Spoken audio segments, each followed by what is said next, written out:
అను మన్నా ఏం చేస్తున్నావు మిద్ది పైన? ఏం లేదన్న వర్క్ మిద్దిపైకి వచ్చాను. సరే సరే. జ్వరం కావాలా నీకు? అన్నో మా అమ్మ ఏం చేస్తున్నావు మిద్ది పైన? ఏం లేదమ్మా ఊరికి వచ్చాను.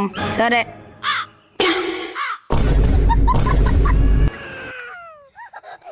సారీరా నాన్న. అను మా నాన్న చూడు అక్కడ దాకా పో. సరే.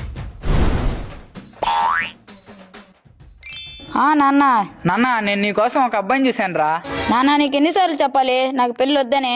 నేను లైఫ్ లో పెద్దగా ఏదైనా సాధించాలా. సర్లే వద్దని చెప్పేస్తా. కానీ ఆ అబ్బాయికి మాత్రం 2 తార్లు 20 సవర్ల బంగారం 30 ఎకరాల పొలం అన్నీ ఉన్నాయంట. అయితే అక్కడ ఎవరో దొంగ ఉన్నాడు చూడు నాన్న. అవునా?